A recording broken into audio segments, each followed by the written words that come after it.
우리 아이는 이제 영유 나오지 않았고 일반 유치원 나와서 이제 막 영어를 시작하려고 하는데 ABCD부터 하면 되나요? 라는 질문 많이 하시거든요.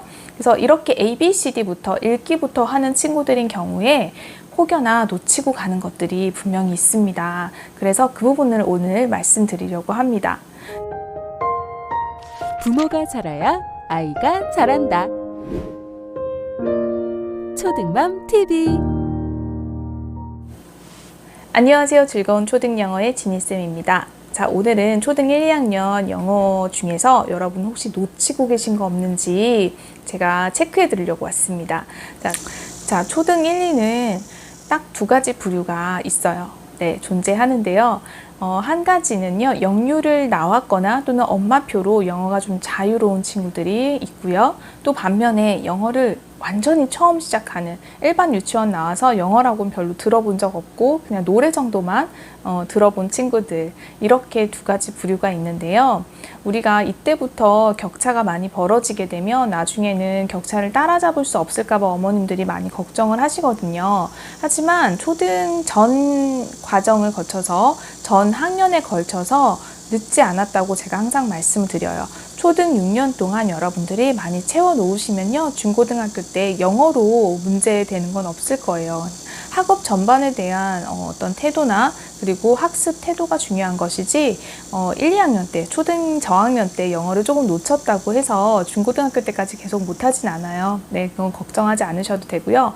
다만 우리 아이는 이제 영유 나오지 않았고 일반 유치원 나와서 이제 막 영어를 시작하려고 하는데 ABCD부터 하면 되나요? 라는 질문 많이 하시거든요. 그래서 이렇게 ABCD부터 읽기부터 하는 친구들인 경우에 혹여나 놓치고 가는 것들이 분명히 있습니다. 그래서 그 부분을 오늘 말씀드리려고 합니다. 자, 초등 1, 2학년이면은 당연히 A, B, C, D 알파벳부터 시작해서 읽기 학습을 시작하게 되거든요.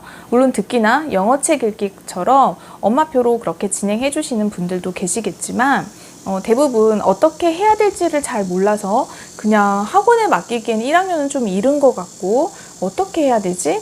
파닉스를 떼야 된다고 하는데 어떡하지? 이런 고민만 하시다가 시간이 좀 지나시는 경우들이 있어요. 자, 그래서 초등 1, 2학년 때 절대 놓치시면 안 되는 한 가지가 있습니다. 그건 바로 주제별 어휘 학습이에요. 이 부분을 놓치시면 안 돼요. 왜냐면 영유 출신 아이들은 이미 이 부분이 되어 있어요. 예를 들면 과일은 어떤 게 있어요? 뭐 사과, 바나나, 뭐 포도, 그리고 배, 여러 가지 복숭아 있죠. 이것들을 영어로 알 수 있는지, 그쵸? 뭐 아는 단어도 있고 모르는 단어도 있어. 이거 어떻게 알 수 있을까요? 우리 아기 때 영어 노래 많이 들어본 친구들 또는 유치원에서 이런 걸 많이 경험해 본 친구들이 있을 거예요. 근데 명확하지 않아요. 12개의 달 이름, January, February, March, April, 이렇게 12개. 그리고 Sunday, Monday, Tuesday, Wednesday, Thursday, Friday, Saturday, 이렇게 7개. 그리고 날씨, It's sunny, it's cloudy, it's rainy, windy, 이런 단어들.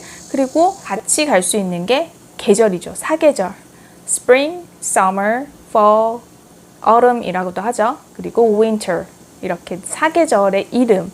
그리고 사계절의 이름과 함께 또 가져갈 수 있는 거는 계절의 어떤 온도, warm, hot, cold, 이런 것들, 숫자, 1, 2, 3, 4, 5, 6, 7, 8, 9, 10, 이렇게 해서 100가지 정도는 알고 있어야 돼요. 이런 식으로 우리가 너무 당연히 아이들이 알고 있을 거라고 생각하는 단어들이 있어요. 그런데 생각보다 아이들은 이 단어를 독해책이나 어떤 지면에서 만났을 때 굉장히 낯설어하는 경우들이 있거든요. 영유 출신의 아이들은 이거를 소리로도 많이 들었고 본인이 말로도 많이 해봤고 그리고 그거를 지면으로 보기도 했어요. 그리고 써보기도 하고 스펠링까지 마치는 친구들도 굉장히 많거든요. 그래서 그 과정들을 다 해봤지만 우리 이제 처음 시작하는 아이들이 그냥 알파벳만 하는데 시간을 너무 많이 뺏기다 보면은 이렇게 주제별 어휘들을 놓치는 경우가 있어요. 그래서 뭐 job에 가는 거라든지 자기가 뭐가 되고 싶은지 job에 가는 것도 있을 수 있고 과목에 가는 거, 자기가 좋아하는 과목, 그 다음에 운동, sports에 대한 것도 있을 수 있고요. 아주 기본적인 단어들 있잖아요. 그 단어들을 놀이처럼 익히게 해주셔야 돼요. 그러면 영유 나온 친구들보다 어휘력이 특별히 더 떨어진다거나 이런 일은 일어나지 않거든요. 그러면서 격차를 조금씩 좁혀주시는 거예요. 초등 저학년이기 때문에 뭐 쓰면서 어렵게 막 10개, 20개씩 단어를 외울 필요는 없고요. 플래시카드 형태로 그림과 글자가 같이 있게 해서 매칭이 돼서 그림을 보고 이게 무슨 뜻인지 추측할 수 있게끔 플래시카드 형태로 해주시면 되고요. 인터넷에 구글링 해보시면은 플래시카드 쳐보시면은 주제별로 많이 나와 있어요. 그래서 그런 것들 프린트 하시거나 목록 찾아서 한번 해보시면은 우리 아이가 어느 정도 어휘를 일단 알고 있는지 체킹을 하실 수가 있어요. 아, 그럼요. 우리 아이가 이게 좀 부족하구나 라고 이해하실 거고요. 그리고 그 부족한 부분을 연습시켜 주시면 되세요. 그리고 이 제가 주제별로 말씀드린 이 내용들이 초등 3학년 되면은 초등 교과서에 이제 하나씩 나오게 됩니다. 그래서 그거를 미리 맛보기로 해본 친구들은 3, 4학년부터 의사소통 중심 교육과정이기 때문에 묻고 대답하는 패턴이 많거든요. 그때 쉽게 적응할 수 있습니다. 그리고 우리 아이들이 아직 어리기 때문에 영어에 대한 격차 그렇게 걱정하지 않으셔도 돼요. 그러니까 이런 아이들이 이제 막 시작하는 친구들, 물론 알파벳 중요하고 그리고 파닉스도 중요하지만 거기에만 포커싱을 하시다 보면은 놓치는 것들이 생기십니다. 그래서 그 중에 하나가 이 바로 어휘, 주제별 어휘예요. 이걸 꼭 가져가셨으면 하는 마음에서 제가 오늘 이걸 주제로 선택해 봤습니다.